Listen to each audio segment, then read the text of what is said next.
From Odisha, Salabega, after his recovery, made a decision that astonished everyone in his Mughal household.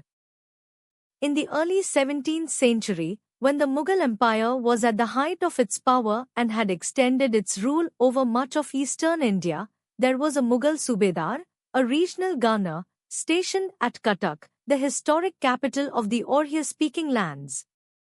The Subedar's name has been variously recorded. He served under the Emperor Jahangir and later Shah Jahan. He took, while stationed in Cuttack, an Oria Hindu woman as a partner, in some versions an Oria Brahman widow whom he had married, in other versions a captured woman from a noble Oria household. Their son was born around 1607. He was named, by his Mughal father, Salabega, a Mughal name. He was raised in his father's military household, in the Mughal manner, as a Muslim. He learned Persian. He learned the Quran. He learned, as the son of a soldier, to ride and to fight. He was sent, as a young man, to join his father's army. He spent his late teens and his 20s as a Mughal cavalry officer. In one of the many small Mughlorious skirmishes of the period, Salabega took a head wound. He was struck on the forehead by a sword or a make, the chronicles differ. The wound was severe. He bled heavily. He was carried, unconscious, from the battlefield. He was brought to his mother's household for nursing. The wound, when treated by the Mughal field surgeons, would not close. It became infected. Salabega lay for weeks in a fever. He nearly died. His mother, the Oria Hindu woman who had quietly raised him in his Muslim father's household, finally, in desperation, did something that would change her son's life forever. She told him about Lord Jagannath of Puri. She told him that the dark wooden deity in the great Puri temple, only a few hours' ride from where he lay, was known to heal those who could not be healed. She told him to pray to Jagannath in his fever. Salabega, half dead, half delirious, a Mughal officer who had never heard of any of this, listened to his mother. He prayed. He prayed silently, in his fever, to a Hindu deity he had never seen. The wound, the chronicles record, began to close that very night. The fever broke. Within a few days, he was recovering. Within a few weeks, he was strong enough to ride. Salabega, after his recovery, made a decision that astonished everyone in his Mughal household. He left the army. He returned his cavalry post. He returned his weapons. He gave away his uniform. He dressed in the simple dhoti of an Oria Vaishnav pilgrim. He walked, on his bare feet, to the great Puri Jagannath temple, a few days' journey from Cuttack along the Bay of Bengal coast. He arrived at Puri. He went to the temple gate. He tried to enter. The temple priests, however, refused him. Jagannath's temple at Puri had, and still has, a strict rule. No non-Hindu may enter the inner sanctum. The rule has been enforced for centuries. It would be enforced on King Indira Gandhi in 1984 and on Sonia Gandhi after that. It is still enforced today on foreign tourists. Salabega, a Muslim by birth, a Muslim by name, the son of a Mughal Subedar, was not permitted past the outer gate. He understood. He did not argue. He withdrew from the gate. He walked back a few hundred meters down the Bada Danda, the wide pilgrimage street that leads from the temple to the sea. He sat down by the side of the road. He sat there, on a small piece of mud floor, every day, watching the temple from a distance, with no possessions, with no shelter, with no companions. He sat there, the chronicles say, for the rest of his life. Salabega, sitting on the Bada Danda, began to compose. He had never been trained in Oriya poetry. He had learned Persian. But he composed, in his own household learned Oriya, the Oriya he had heard from his mother and from the village women in Cuttack, devotional songs about Lord Jagannath. He composed simple, rough, deeply emotional bhajans. He did not have access to the priestly temple sacraments. He did not have access to Sanskrit.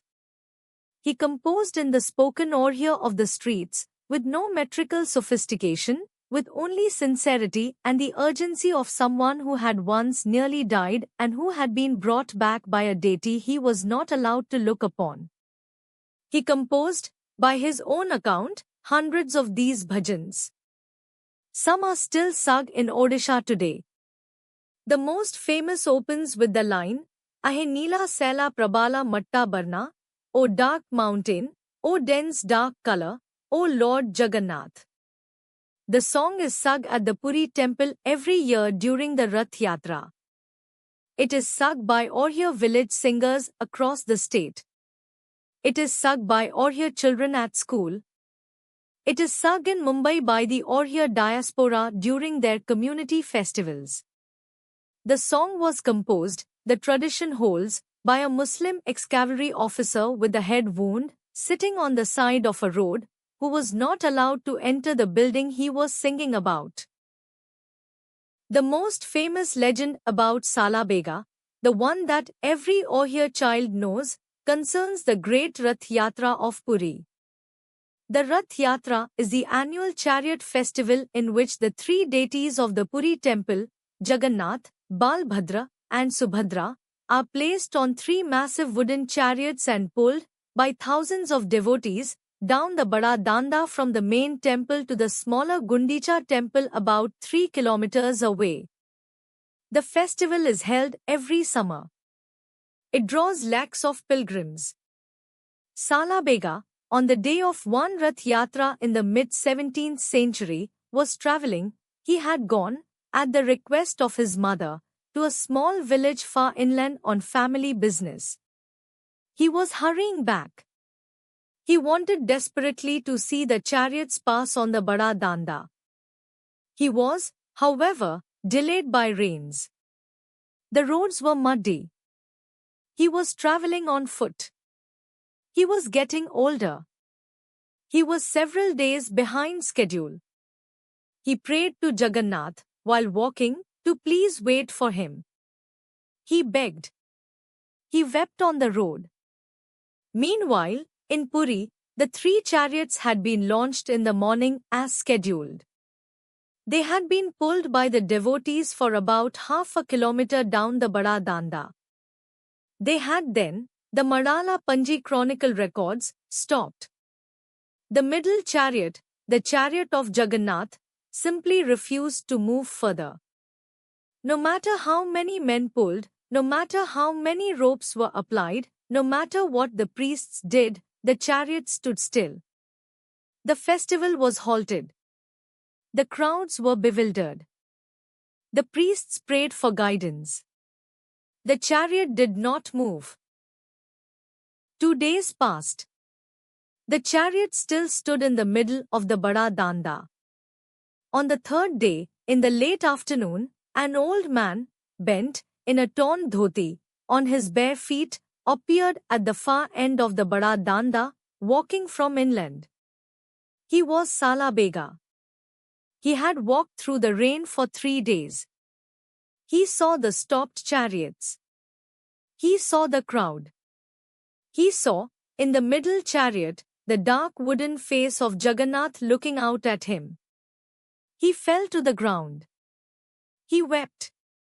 He sang, on the spot, a short Oriya bhajan begging the Lord to forgive him for being late. The chariot of Jagannath, the chronicle says, then began to move.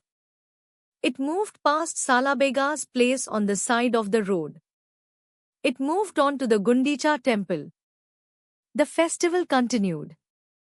The priests of Puri, when they heard the account, understood. The Lord had waited for 3 days for the Muslim devotee who could not enter his temple to arrive on the public street where the Lord could be seen by anyone. Salabega, the tradition says, died not long after this incident. He was buried near the Bada Danda, on the spot where he had so often sat, where the chariot had stopped to wait for him. His Samadhi shrine is still there. Every year, on the day of Rath Yatra, the chariots of Jagannath, the three giant wooden chariots, pulled by tens of thousands of devotees, stop, for a full minute, at the spot where Salabega is buried. The pulling halts. The horns stop. The priests pour a small offering of holy water onto the spot. The chariots then resume. The pause at Salabega's Samadhi is, in the entire annual cycle of the Puri Jagannath festival, the most explicit recognition that exists in modern Indian Hinduism that a devotee of any community can be cherished by a Hindu deity. The pause is not theological. It is not ceremonial. It is simple. The chariots stop. The pulling stops. The crowd is briefly silent. The Lord, in his giant wooden chariot, is offered a small recognition of the man who could not enter his temple but who composed some of his most beloved songs. The custom has been observed, without interruption, for over 350 years. It has survived political upheavals. It has survived the British Raj. It has survived the formation of independent India. It is observed in 2026 as it was observed in 1670. The Samadhi shrine of Salabega still stands. It is whitewashed. It is plain. It is not impressive. It is, however, the only marked spot on the entire Bada Danda where the Lord's chariot stops every year for a man who is not a Hindu. Salabega's bhajans were collected, after his death, by Arya Vaishnav devotees who memorized them and passed them down orally for generations. They were eventually written on palm leaves and archived at the Puri Jagannath Temple Library. About 150 of his compositions survive. They are sung today by every Arya devotional singer of any seriousness. They are sung at the Rath Yatra. They are sung at the daily Bada Danda processions. They are sung in private Arya homes during evening prayer. The most beautiful, the Arya connoisseurs will tell you, is the song he composed on the day his chariot finally moved, Ahe Neela Sela, addressed to the dark mountain who waited 3 days for him. Arya school children today, both Hindu and Muslim, memorize the song. The story of Salabega is told to teach them that the doors of grace are not the same as the doors of temples. The doors of temples can be closed. The doors of grace, the Arya elders say, are always open. Tomorrow's story comes from another corner of India. Subscribe to walk with us through the folklore of every region, in your language.